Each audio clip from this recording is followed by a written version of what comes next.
This is Alex Namath in Laura Lester with Encore. Laura's the owner of 3 centers here in the greater Dallas area.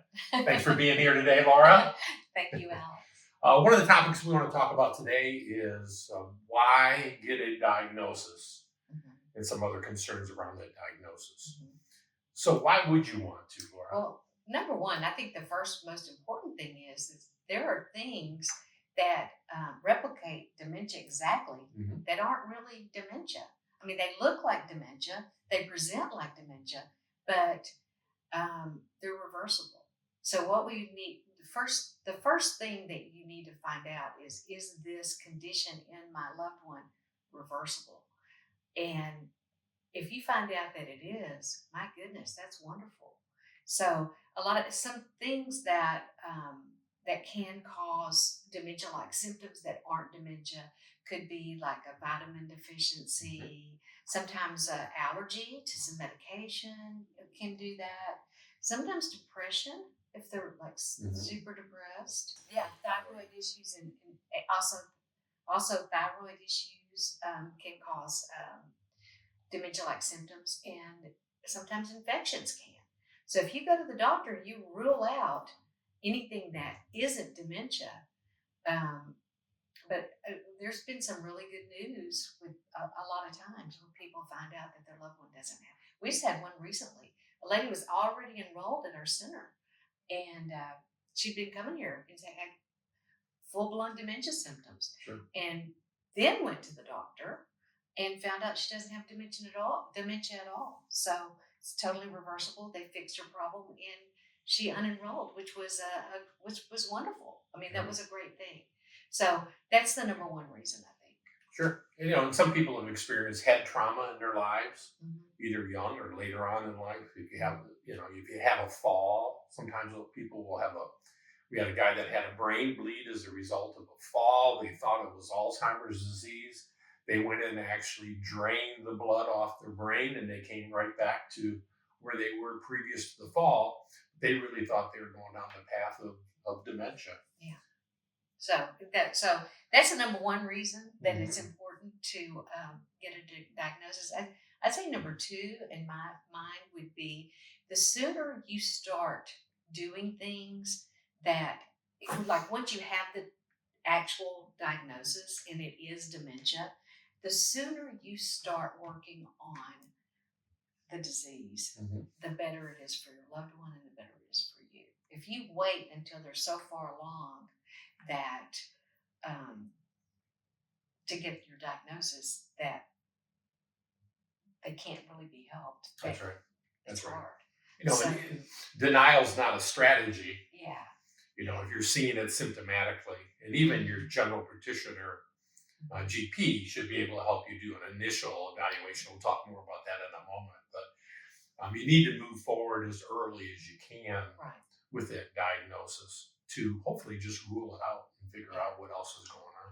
Now, that being said, sometimes it's difficult to get a diagnosis because your loved one is aware that something's going on in their brain, and a lot of times they're fearful of the diagnosis. They don't want their loved ones to know how bad it is. So they'll resist going to the doctor. So that's another tip and strategy, how to get them to the doctor. And we have some ideas on that as well. But a lot of times it's difficult to get them there. And that first visit, and if you find that it is difficult for you and you can't get them there, give me a call, or we'll give you some ideas on how to get them there, because it is best for them if they get a diagnosis, especially if it's dementia. Sure. Well, especially if it isn't. Right. It's anything. Right. It's important to get a diagnosis. It's important to go to your doctor. Yeah. So you have, once you get a diagnosis, that you have time to do like financial planning. What what the ultimate end story is, and so you can plan for the worst and hope for the best. That being said, a lot of people, I've been doing this for 15 years, and most of the people that we've had through our center have not gone all the way through the disease. Most of the people that have passed, they because they're elderly, they pass from other things other than dementia. And that's, I mean, I hate to be like this, but it's a blessing because you don't want to go all the way to becoming a vegetable. You might need to plan for that, but statistics show that most people don't die from it. Yeah. They die from something else first. So, Right. Yeah, Laura mentioned the financial side and meeting mhm. and make sure you understand it, but the legal side is particularly important too. Yeah. So the caregiver is going to need the power of attorney, right? Mhm. The financial power of attorney, the legal power of attorney, Right. needs to know where all their investments are, Right. understand how to get to that information. And again, because now you've got this diagnosis, this stuff is coming. And it's a lot easier to communicate with your loved one if they're in an early stage so they can tell you what the passwords are to all the accounts that exist today. Because it won't be long till they can't remember where That's they're right. at. That's And right. you'll just be more frustrated as a result of that. But that does open up, like you can go on. Now, the Alzheimer's Association has a website that's great. Mm-hmm. And it's not just for people with Alzheimer's, it's for really any kind of dementia. Right. Whatever your diagnosis is, if it's dementia, you can access all the support materials Mm-hmm. from the Alzheimer's Association, and they're great. They really go to a lot of detail and can give you places in your area where you can get support. So, which is very important. Sure. And there's going to be support groups not only through the Alzheimer's organization, but local communities. Most of the churches now, because Alzheimer's is so prevalent, are going to have support groups. And you are going to need support. That's You right. really are. You're not going to be able. A lot of people think, "Oh, well, I can just handle this on my own. I can do it." You really do need a place where you can educate yourself and can even vent. I mean, you need to be able to do that. You need to be able to meet other people that are going through the same thing. I hate to say this, but misery loves company a lot of times. Sure. It's really true. You can really bond with other people that are going through the same thing. And a lot of times, if you seek support, you'll find that your situation is really not as bad as it could be. Mm-hmm. You know, you're thinking this is the worst case of dementia that I've ever seen. Well, it is because it's the only case you've ever seen. Right. But somebody else may have a much worse thing going on at home. The other point I wanted to make about the why you want to get a diagnosis is, even though if the diagnosis comes back with dementia, there are 38 different types of dementia. So while we talk about Alzheimer's all the time, because that's 70 to 80% of the cases of people that have dementia, remember, dementia is just an umbrella term. Right. And all these other types of dementias are underneath it.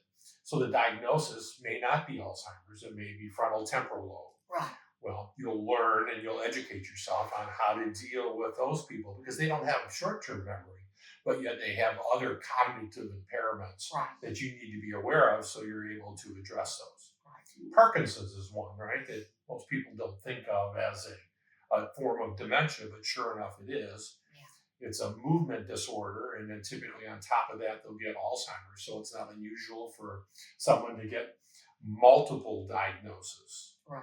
Of frontal temporal lobe, all the different dementias that are out there. So again, that can narrow down. It also can narrow down the types of drugs and medications that are out there too. Right. So the frontal temporal lobe will be given a different medication than the person with a diagnosis of Alzheimer's.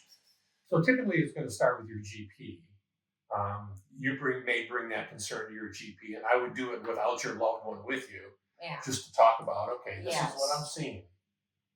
That's very important because I've had, with my own loved one, I've had disaster with the GP by not doing that. But anyway, go ahead. That's okay. That's okay. But you want to do that so you know, so you can talk freely without your loved one there. Because again, they're probably early stage, so they're going to be They're going to question, why are you asking these questions about me? I'm sitting right here. And there are things that you want to ask that you probably shouldn't ask in front of your loved one. Mm-hmm. So that's going to be particularly important as well. That's a great tip. So, anyways, so ultimately, if you and the GP decide, okay, we think there's a problem, let's do a test. There's many mini tests that are out there today. Some of them are as little as 10 questions that they can do right in the GP's office. They'll even give you the test and you can take them home. But it's questions that, obviously to you would seem pretty easy. And for a lot of the people, early stage may be easy, but they work on multiple levels. Certainly short term memory is a big one because that's usually one of the first signs of dementia is their inability to be able to remember short term events. So some of those questions are about, okay, here's 3 words, Laura. I'm going to get back to you later, and you're going to repeat to me those 3 words. So that kind of works on the idea of short-term memory. They may have you draw the hands on a clock, which is an executive functioning now. So that's a higher level cognitive function that you have. That again may to you seem simple, but may be very difficult for your loved one. I have a story on that because I was really in denial with my brother in the beginning. I thought he was just irresponsible. Mhm.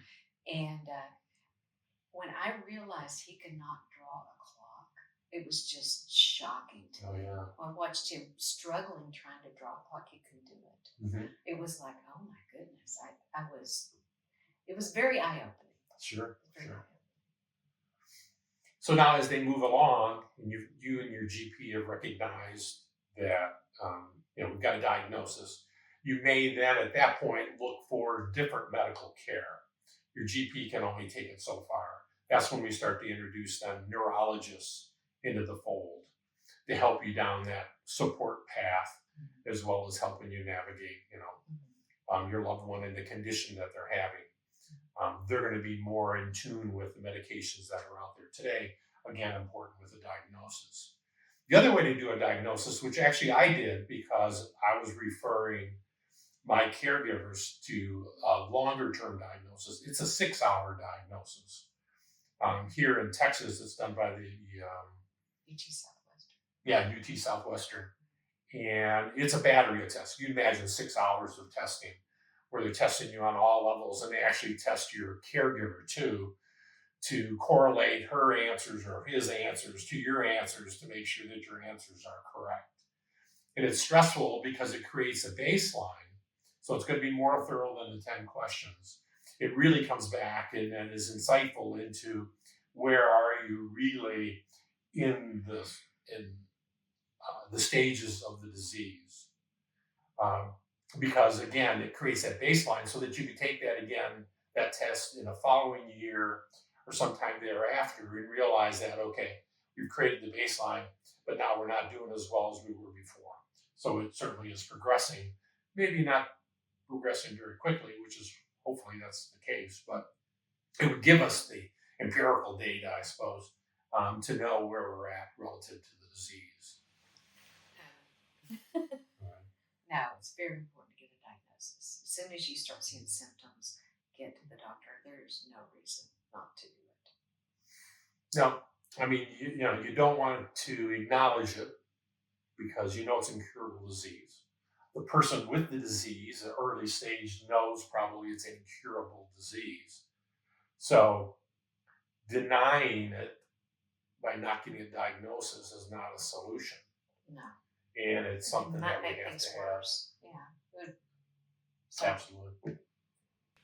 Yeah, so that's really all about the importance of the diagnosis. And, doctors have gotten better at understanding their patients and the diagnosis that they present.